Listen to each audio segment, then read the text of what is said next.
And I remember I gave you some of the best advice I probably ever gave anybody. Oh, shit. What was that? Back when this was before the doors were ever any open, he's having problems. He's like, man, what am I doing wrong? And I'm like, just quit being a dumbass.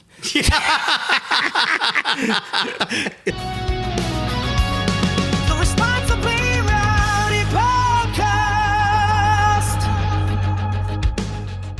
Welcome back to this episode of the Responsibly Rowdy Podcast, coming to you from Tennessee Hills right here in Bristol, Tennessee. I'm your host, Stephen Callahan, and I have a really special guest here on the couch with me today, Mr. Jason Franklin, our master distiller. Welcome to the couch, Jason. Thanks, bud. Thanks for having me on the couch. Hey, you know, you're not last, right? You're not last, so I don't know if saving the best for last, but you know, this could be the best one. So we got to make this quick. I got to get back to the bait shop. Well, he stole my joke. Yeah, he's a master distiller, but also he owns a bait shop on the weekends. So you guys can do with that whatever you want to. But we got a good show for you. So you know, normally what I'd like to do with Jason is, and as well as some of our other production staff, is to get into the nitty gritty, kind of talk some science and talk about our products and that kind of thing. But Jason and I have a very long history together, history full of a lot of fun, a lot of stories, a lot of friendship too. He's one guy that I would be proud to call my brother here at Tennessee Hills. So, Jason, tell us a little bit about where you came from and how you got into distilling. Well, I am from Sevierville, Tennessee. Is that Sevierville or Seversville? And you know, I started distilling 2005-ish. Kind of hard to remember back then. My kids were small, and I'm the type of person I've got to be doing something 24/7, and that was something I got into one winter that I could do in the house, and thankfully didn't blow nothing up. You know, a little stovetop still, and cooking some hooch in the basement. Cooking some hooch and getting drunk in the kitchen, and it just got out of control. Snowballed from there. Got out of control. You know, so. You worked at a company down there that we're good friends with. Even though we stole their master distiller, we're still on great terms with. Want to talk about that a little bit? Yeah, I started off. I had a buddy I went to school with, played football with growing up. Actually, was one of my close neighbors growing up. He had got offered a position at Old Forge and wanted me to come help him there. So I went and helped those guys get everything underway, and you know, we kind of learned together. Mm-hmm. And you know, right after we got that built, the same company that was building that was building another distillery, and I basically transitioned from there to be the master distiller over at used to be Old Thunder Road. They had changed names to Old Tennessee, and so you know, I was there for, man, I don't even remember how many years now. 5-6 years. Quite a while. 5-6 years. So we met during the Old Forge days, and we met like a couple of the distillers normally do. We met online, right, Jason? Absolutely.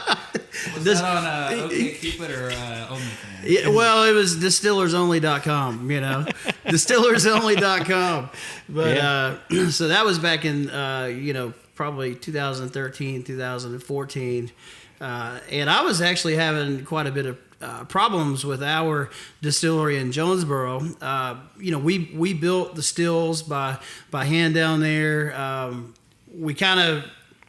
We built basically an oil heated still, so it was a jacketed still, but it was heated because we were heating the oil, so it's kind of like a double boiler. What do they call it? A main pod or marine pod? Marine pod or something like that. Something like that. But anyway, we started having some real issues out of the gate, and Jason and I, we actually met on a forum on Facebook, and you know, he wasn't that far down the road from us, so I'd go down and actually worked in the distillery down at Old Tennessee, and And Jason kind of helped, I'd take my recipe down there and we would batch it in and then we'd bring it up here and distill it. Then Jason would come up and we would try to distill it. And it turns out I was just being a fucking idiot. So, but I was, I was a little too worried about the quality of our product coming out of the gate and putting a little bit too much pressure on myself. And Jason helped me really navigate, through those kind of tumultuous times that I was having. And so Jason and I just became really good friends. And, I would always stop in down in Sevierville and drink his good whiskey that he was making down there. And also, I a lot of people don't know this. We're going to spill the beans a little bit, but a lot of people don't know this is, I got to a point there to where I couldn't actually batch in all grain whiskey because the oil still was going all to hell. And so we were heating it with electric heating elements. And so the corn whiskey that we were selling out of Jonesboro, Mr. Franklin actually made down in Sevierville. So he helped kind of bridge the gap there again. So you saved the day again, man. And I remember I gave you some of the best advice I probably ever gave anybody. Oh, shit. What was that? Back when this was before the doors were ever any open. He's having problems. He's like, man, what am I doing wrong? And I'm like, just quit being a dumbass. Just open the doors, man. Just get the doors open. I'm like, open, your product's good. Just you got to start selling it. You got to get some revenue flowing. Yeah, for sure, So. 100%, man. Thanks for all the help, and Copper's here too, by the way. Copper's here too. Jason's dog, the first dog to ever make it on the podcast here. So welcome to the show. Aussie gang.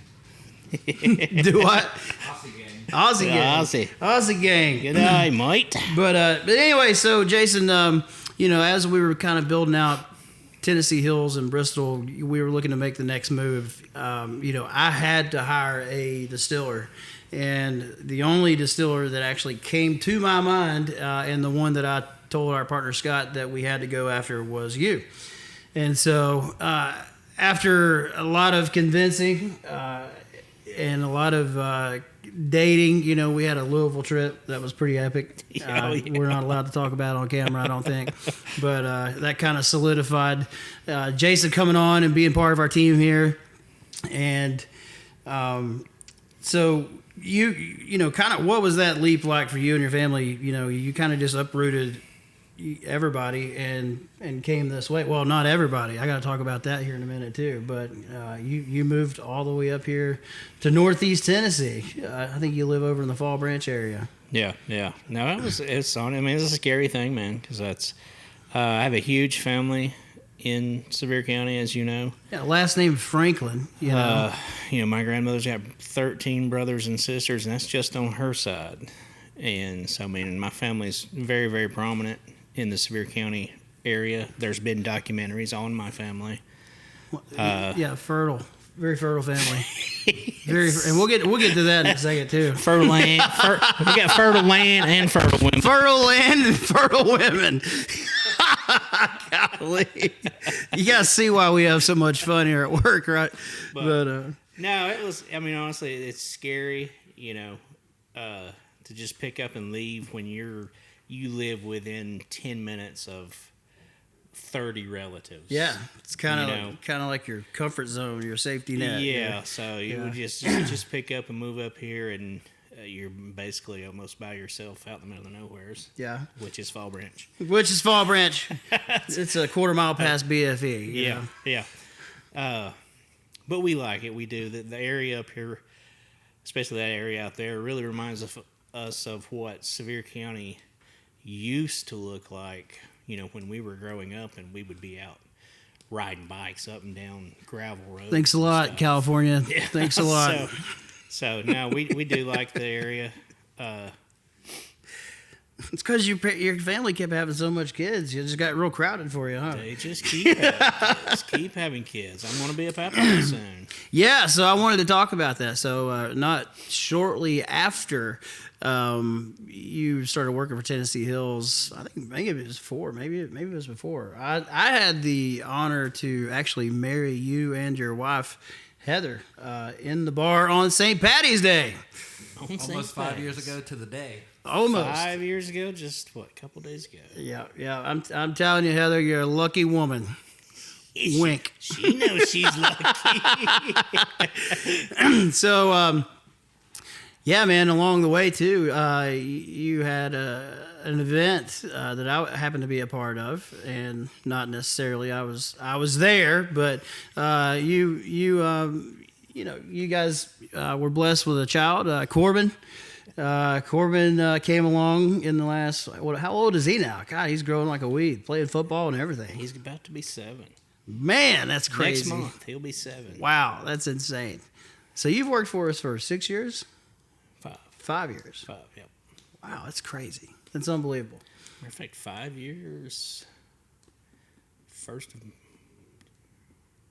May. 1st of May. 1st of May. That's crazy. Because I came up in May, and we couldn't find a place to live, Mm-hmm. if you remember. So Yeah. the whole first month I was here, I drove back and forth from Sevierville, Mm-hmm. which totally sucked. That was his first test. How long would he hang in there and do that until he found a house? But anyway, Jason, so congratulations. I'm really happy to have you and your family up here and be part of the Tennessee Hills team. Some of the things we're working on right now, you want to talk about any of that? We've got the Tennessee 250 project we're getting ready to launch, which is a whiskey that you and I, it was actually the first whiskey that you and I distilled together out of Jonesboro, and it's a straight Tennessee whiskey. And you want to talk about the mash bill just real quick? Yeah, did we start on that, or did we start on the single malt first? Well, we're kind of doing a little bit of everything there in that couple year span. I think we're kind of doing it simultaneously, but the Tennessee whiskey definitely has a little more age on it. We're still sitting on the single so malt. we started with Yeah. it. So once we got that, that boiler in Jonesboro operational, and figured out all the quirkiness of exactly how to make that equipment do what we needed it to do, which, not having a cooker, having to cook and distill in your same pot. Right, yeah.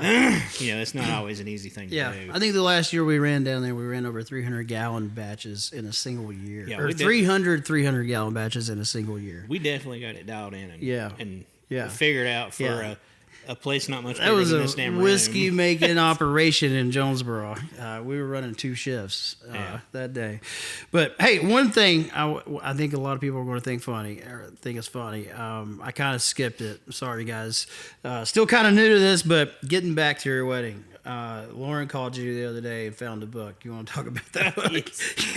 Yeah, so Lauren, she texted me. She's like, "Hey, look what I found," and sent me a picture of like this notebook or a personal calendar or agenda, something, and she opened it up and sent me another picture, and it was Stephen's script from our wedding For Jason's it wedding. still said Jason and Heather. Then of course at the top it's got insert bar joke here.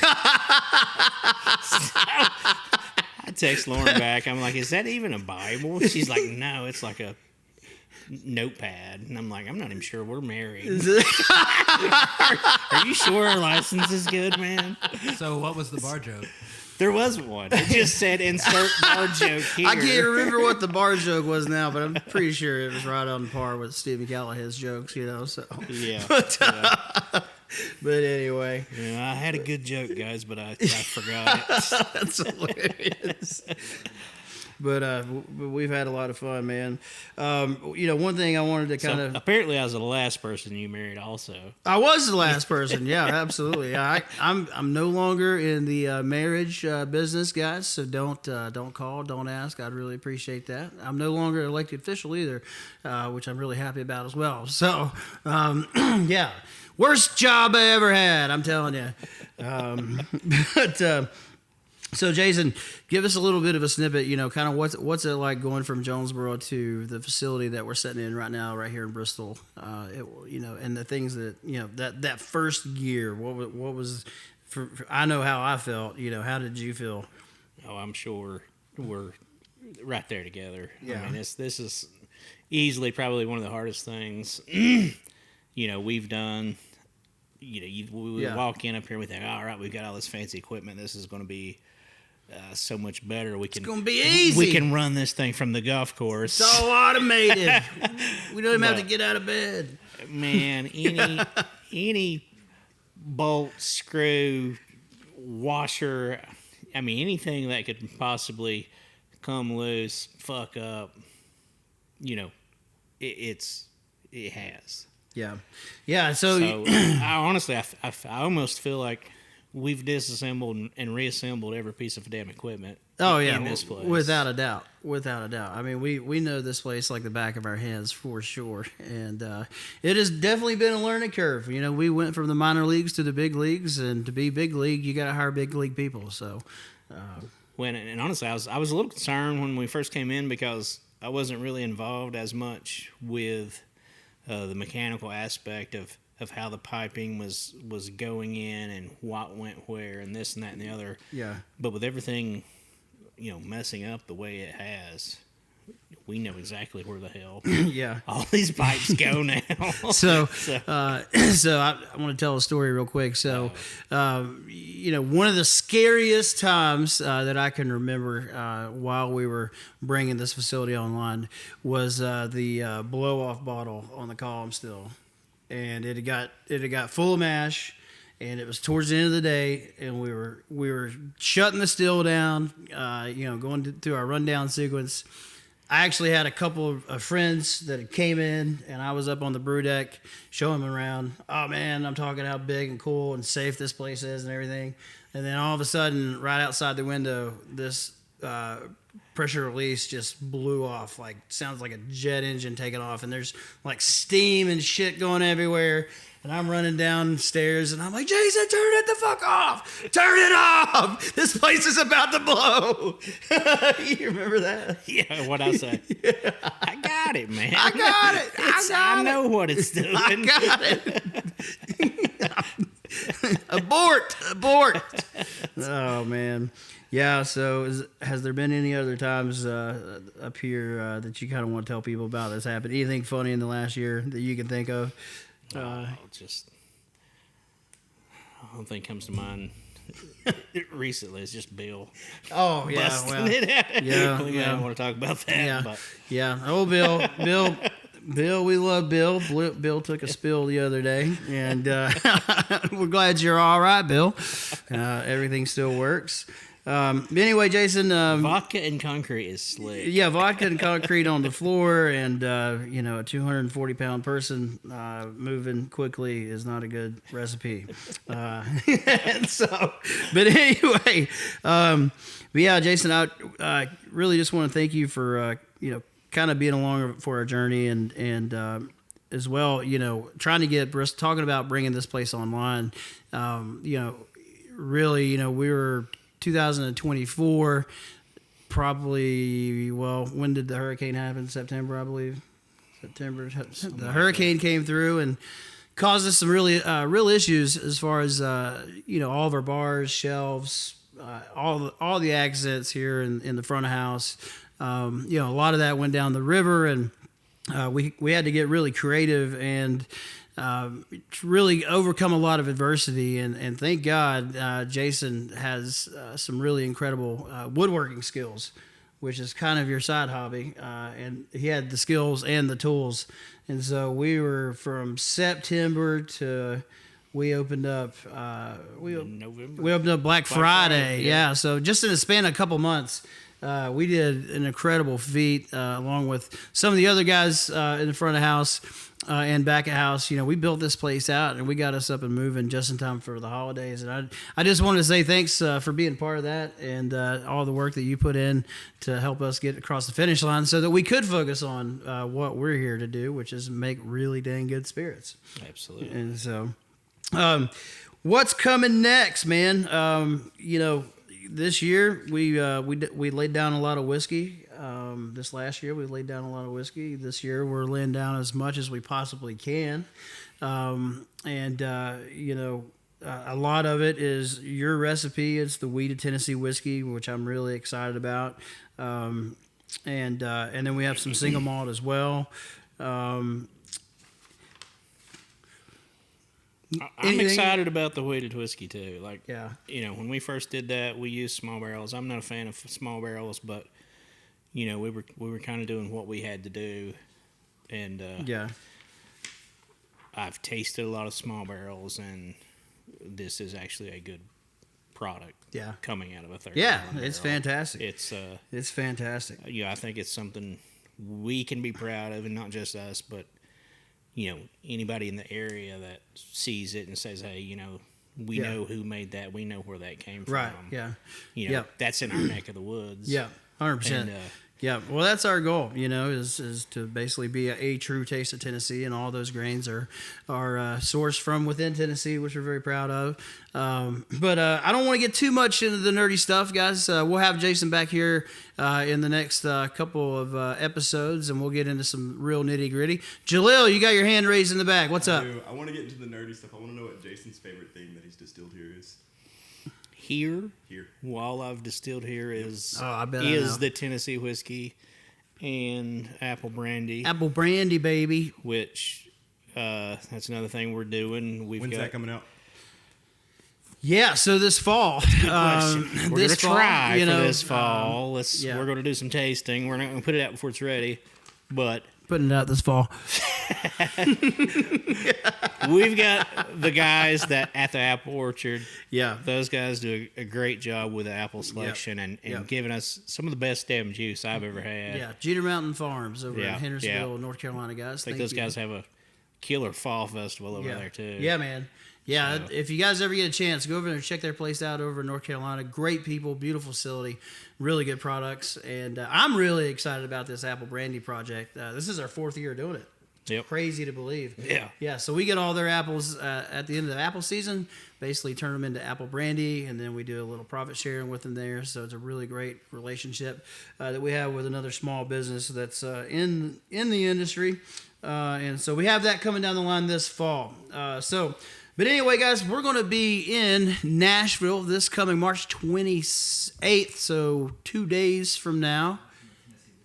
And we're going to launch the Tennessee 250, which is our first ever Tennessee whiskey product to be on the market.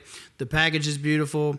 I can't wait for you guys to taste it. Also, being in Nashville, we're going to launch the Goo Goo as well down there. I'm really excited about that. It is the birthplace of the Goo Goo candy bar, the first combination candy bar ever produced in America, founded in 1912. Shout out to Goo Goo.